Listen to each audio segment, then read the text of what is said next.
I love you.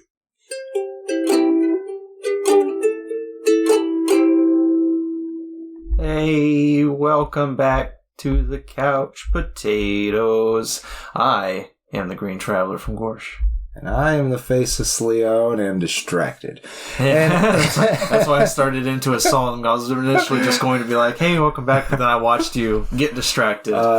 And in the watching process of you getting distracted, I turned it into a song because I was distracted. And that's all I could do. We're bringing it back. This is the Marvel playlist on Green and Faceless on the Couch. Yay. A podcast about movies and TV. We're talking about Daredevil. Yes, our 6th episode. A lot of people are so excited about this new Daredevil stuff. Yep, Daredevil Born Again. Yeah, they're really coming excited to about Netflix. that. But this is nothing like that. Yeah, we're not talking Charlie Cox. We're not talking Charlie Cox. We're talking Ben Affleck. Ben Affleck. Before he was Batman, he was poor Batman. Yeah, that's what I was going to say. It's like, this is technically like Marvel's... I mean, there's better comparisons, but this is the one that, if you're talking... He does have super sensory capabilities. Yeah, Daredevil's different. Definitely different. Yes. He is a blind man.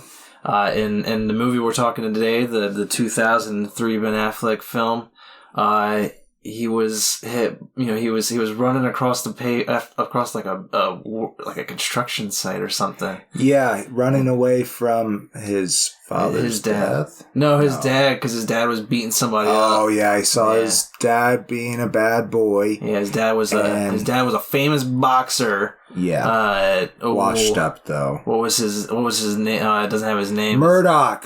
His Jack Murdoch Maverick. I can't remember. Was it Maverick? I don't know. Yeah, I can't remember what his That's David Keith name though. Was. Yeah, David. He did a good job. Yeah. Yeah. It's a small role. Hey, your SCAR scan results are in. Yeah. That's exciting. Network risks. That's that good I stuff. Don't pay for to get out of here. It's good to know, though. It's good to know. Yeah. Thanks, guys. But yeah, it's ADHD.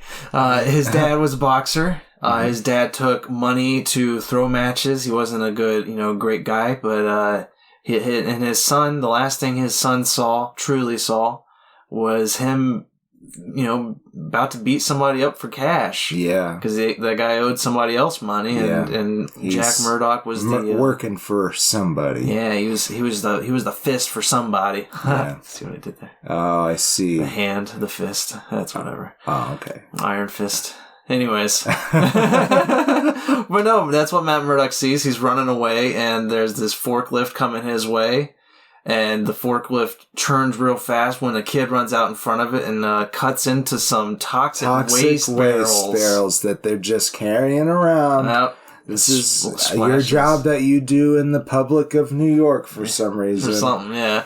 And the kid just ran out there. There's no guards for any of this toxic waste or anything. No. Kids can just run across it. Yeah. And it splashes poor Matt Murdock.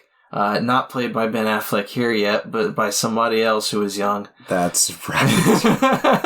It splashes this poor kid, and he's blinded for life. Scott Terra. Young Matt, there it is. Nice. I found it. Good job. Thank you. Yeah, and poor Matt, he's blinded, but he can see like a bat. He has sonar vision. Yeah. And something like that. That's how we'll explain it. And yeah, he trains himself. He learns how to not be to be fearless. Cuts out all fear. Cut out a whole lot of characters from his story. That's true. Yeah, it does. It does indeed. But it's a decent origin though. An origin that's inspired who? I don't know. Teenage Mutant Ninja Turtles. Remember?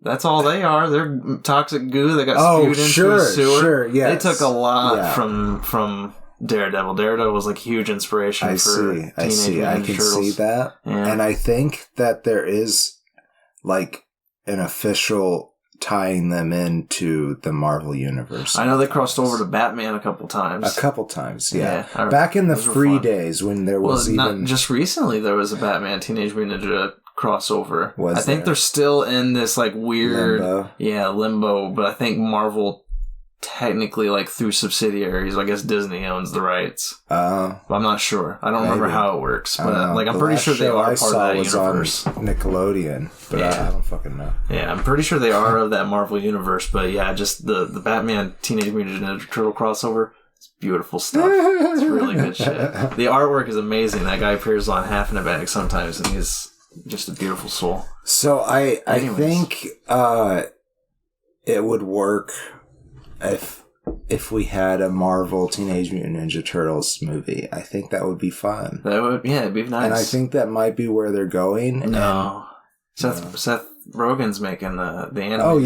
The animated movie. Yeah. I feel like as long as they keep making those movies, Marvel can't use them. Oh, I feel like if those movies weren't coming out, like Spider-Man. Yeah, something like that. Yeah. That'd be nice though. I would love to see them in the universe. It'd be really kind of funny. Especially if they're bringing Deadpool in. Like, come on. Yeah. You can just That'd be really funny. So let's go back to not Spider-Man, but close enough. Not Spider-Man. We're talking Teenage Mutant Ninja Turtles. But at the end there, we mentioned Spider-Man, and that was a very good segue. You ruined it. Daredevil. Yeah, Matt trains himself to be the man without fear, which is, that's, Daredevil's moniker. Yes. He's Batman. He's he fights fear. He's Batman. But no, he grows up to be Ben Affleck. Affleck, attorney at law. Yes, Ben Affleck, attorney at law. Matt Murdock, he basically works pro bono to his partner, Franklin Happy Foggy Nelson. Jon Favreau, very early join in the Marvel Universe. Yeah, before he was happy, he was Froggy. He was Foggy. I did not remember that. Seeing when the credits are rolling at the beginning, they're showing the names of everybody, and I see Jon Favreau, and I was like, what? I watched it with Ronvald the Scald. Yeah. And that was fun. Yeah. There was a lot of talking at the beginning. And that's just fair, yeah. Whenever we watch movies, if anybody watches a movie with me, I'm talking nonstop, and I'm sorry. I'm sorry. Like, it's just... unless we're in a theater. If we're in a theater, I'm giving my attention. It's not necessarily a peeve with me, especially if it's a formulaic TV show or something I've seen before. Yeah. But my aunt, she would have kicked you out of her house. That's totally fine. It's just the ADHD.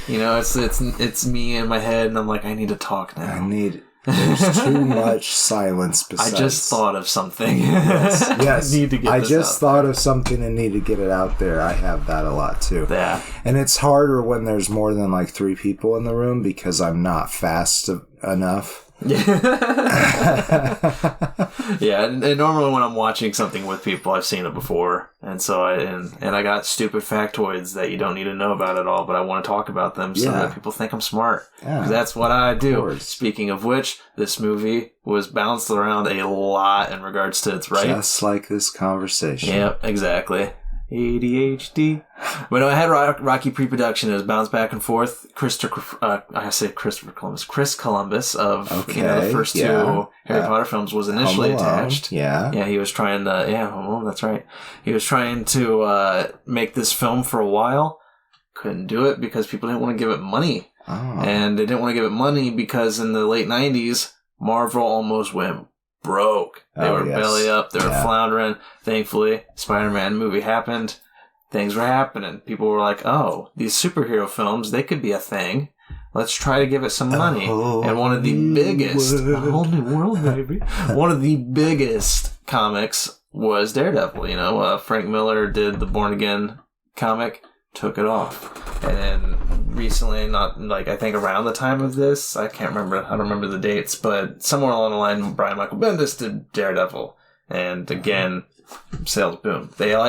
Marvel loves to put their best names on either Daredevil or Spider-Man. Yeah. It's like, if we can keep those two rolling, we'll be fine. Good. These two got us through the 90s. We'll be fine. But yeah, this one, I don't know. This movie, I think, took inspiration from Guardian Angel. Or Guardian Devil, I think is what it's called. Guardian Devil. And I want to say that was Kevin Smith, but I'm not sure. I can't remember who Kevin Smith is in this film. Yeah.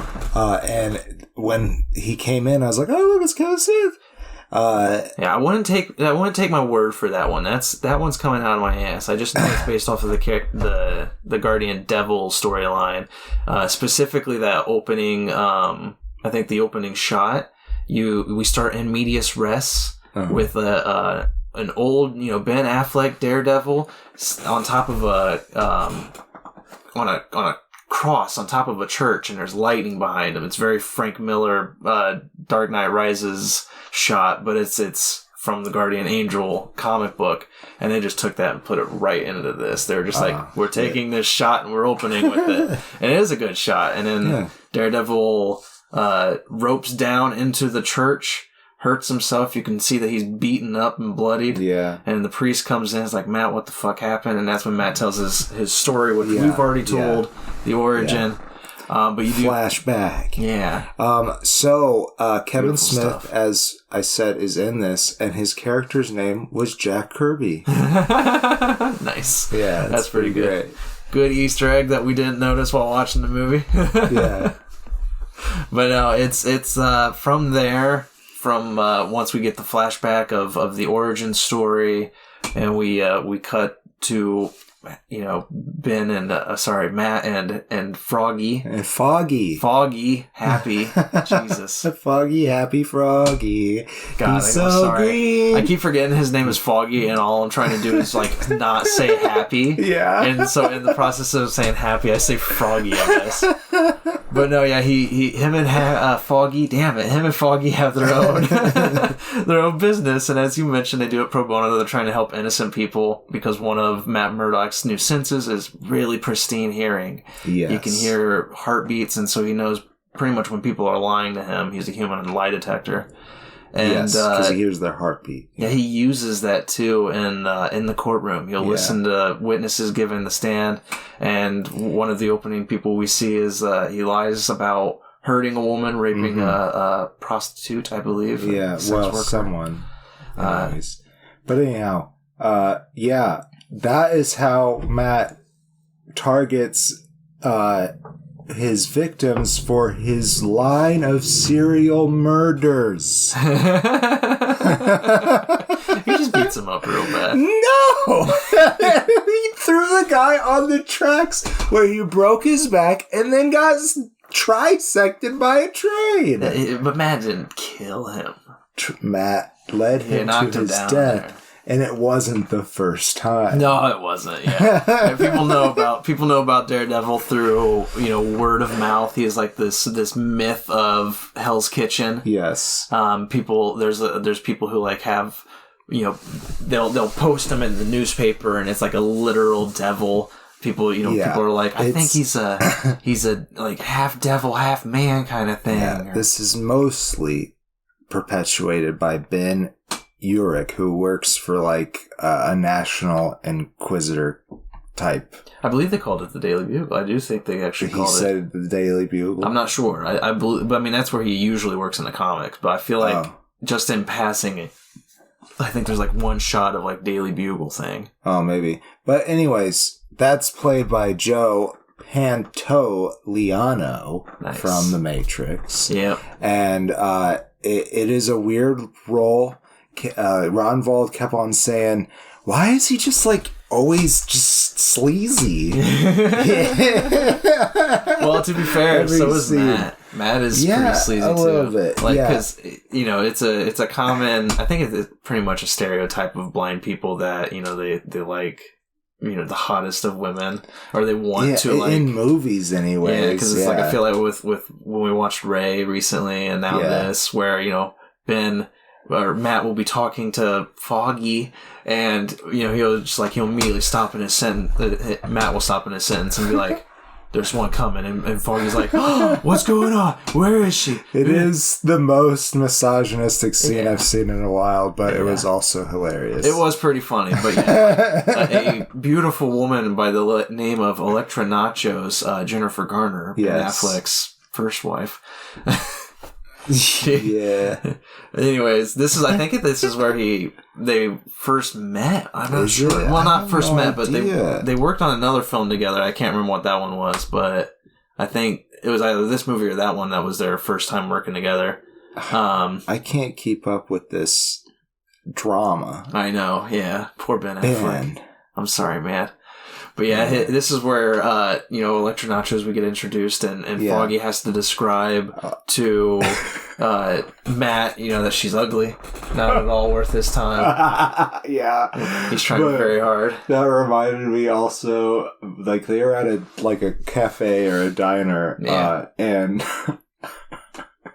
Rodvald the Skull must have been hungry, because he was like, we should open up, like, a Marvel-themed bar. Maybe I said that. I don't remember.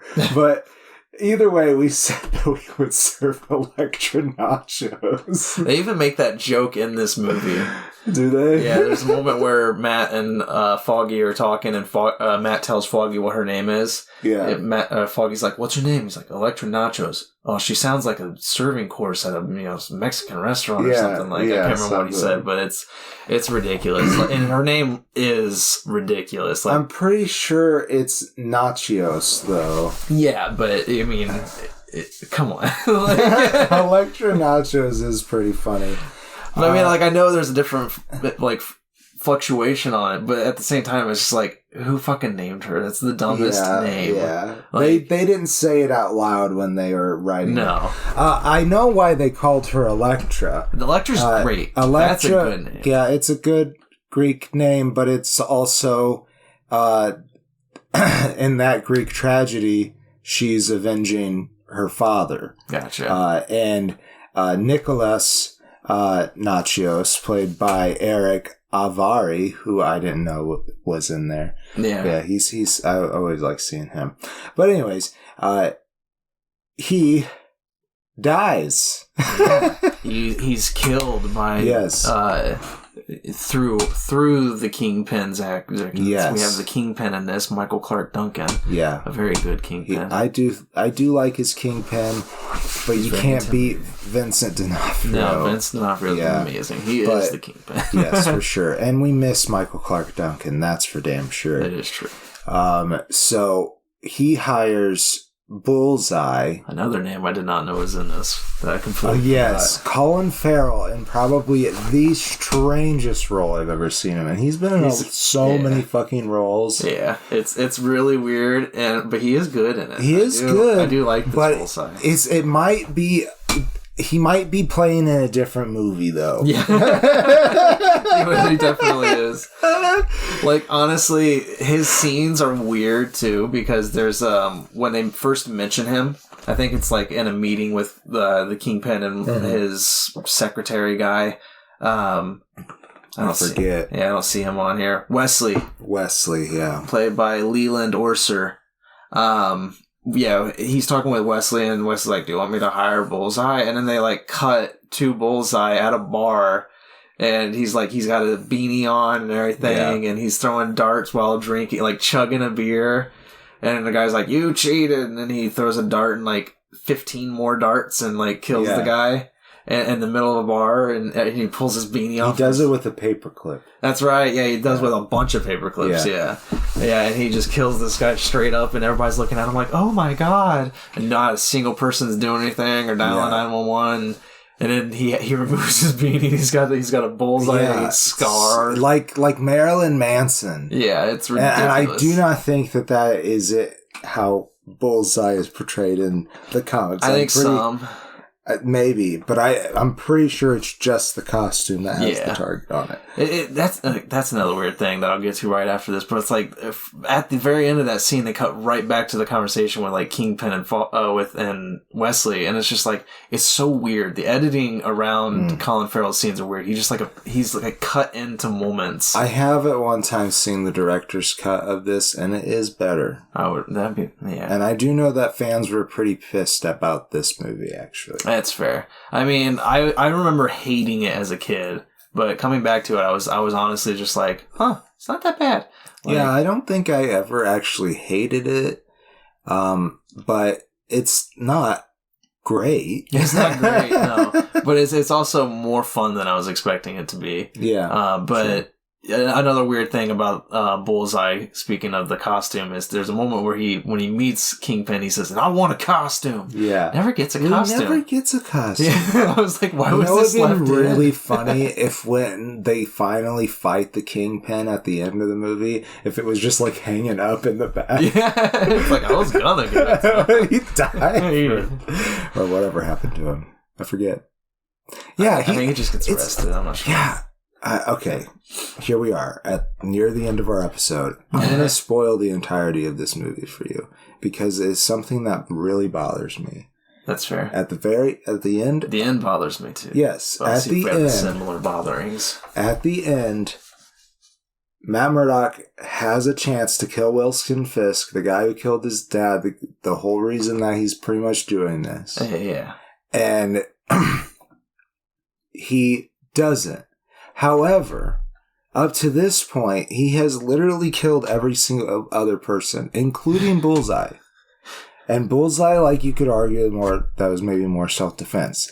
But, like, it's not like that fight with Bullseye made him learn his lesson. No. He killed him. And then when he gets to the big bad, he's like, no. Killing doesn't fix anything. It's like, this is the one person that it might fix most things for a little while. Yeah, there's no real focus in regards to story or character development. No, not at all. Not at all. Yeah, it definitely feels like they were setting up something big, and we're told at the very end they wouldn't get it. Yeah. Because what bothers me is the Bullseye fight scene. That's your ending. Yeah. That's your ending of your first movie. He fights Bullseye, he's good, and then he finds out that Kingpin did it, that Kingpin was responsible for everything that Bullseye did, and that's the second movie, is him taking the Kingpin down.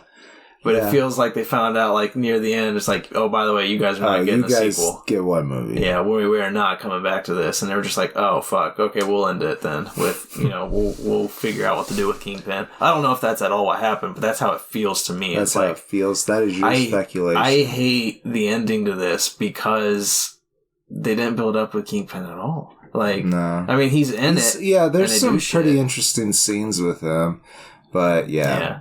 He should have been the second villain. Like, he should have been the second movie villain, I mean. Yeah, I don't think he should have been in this movie any less than he was, besides maybe that last scene. Right, agreed. But, yeah, I can agree with you that could have been in a sequel and would have been fun. Like, you could have ended his interaction with the film with him, like, breaking his Marvel table in half or something. Yeah, getting pissed that Daredevil stopped Bullseye. Set him up real nice for the next movie. That would have been good. But no, what bothers me the most is when he runs over there, and I was just like, oh, yeah, he does fight Kingpin, doesn't he? Yeah. I had forgotten this. Yeah. I was like, choreography's not bad. No, yeah, it's pretty good. Yeah. But, yeah, that's my overall, I guess, closing statement-wise, my overall feeling on this film is it's more fun than I thought it would be. The acting's not as atrocious as I thought it was. Fair. Like, I actually do kind of like Ben Affleck as Matt Murdock. I think he does a decent job. Yeah, it's not bad. It isn't bad. His chin fits better in this costume than the other. Agreed. No, like, his chin makes sense in this costume. Yeah. Like, I mean... It's like they made it for him. That other costume does not work. No, yeah, you see Ben Affleck in the Batman suit, and I'm just like, how does nobody else know this is Ben Affleck? Like, like, don't even tell me that, like, because Bruce Wayne I would assume, is on a similar level of popularity as Ben Affleck in in this world, and so it's just like you would see that chin, and you'd just be like. It looks like looks like Bruce Wayne. Yeah, it looks like Bruce Wayne's chin, isn't it? And everybody's like, I don't know. You know what? It does look like Ben Affleck, though. And then they see Bruce Wayne the next time, and they're like, he is pretty fucking jacked for a CEO, isn't he? He is. Yeah. It's like billionaire gems, dude. Billionaire gems. It's just, that's the biggest, like, my whole problem with the Snyderverse is I'm just like, don't get me wrong, I like Ben Affleck, but as Bruce Wayne?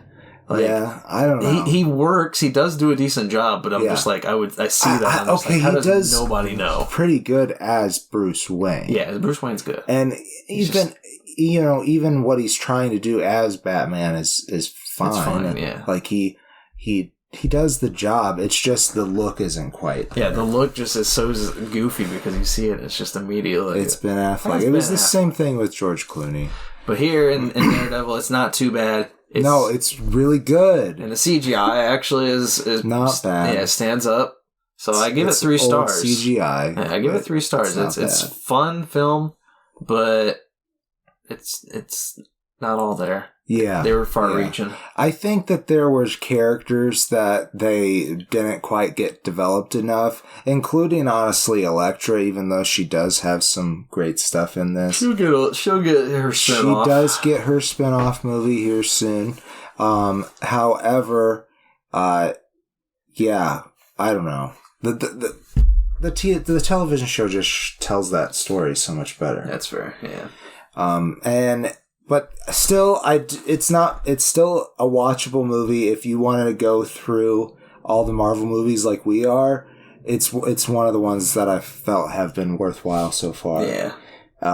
So yeah, I give it a full face. This and Howard the Duck. Yep. 100%. Imagine if somebody doesn't actually listen to us and they're just like, oh my god, those are the only 2 films. What the fuck? Pre-MCU?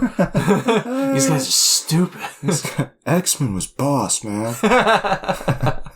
Well, thanks for joining us. If you are enjoying the Marvel playlist, we'll be back next Monday. We will. And you can always head down to patreon.com/greenandfaceless, listen to our back catalog, get subscribed, pay us money. Help us out. That's right. We love and support your ears. Love and support our rears. Yes, that would be great. I like to sit on my rear, as is evident by the amount of television I watch. Yeah. And that we talk about in our Patreon exclusives. So check that out. It's called Bangers and Hash. Okay. That's the show. That is. I am the Green Traveler from Gorsh.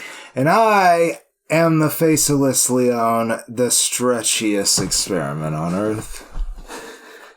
Safe travels and good night. Green and Faceless on the Couch is a proud production of FictionWorks 19. Are you a fan of the show?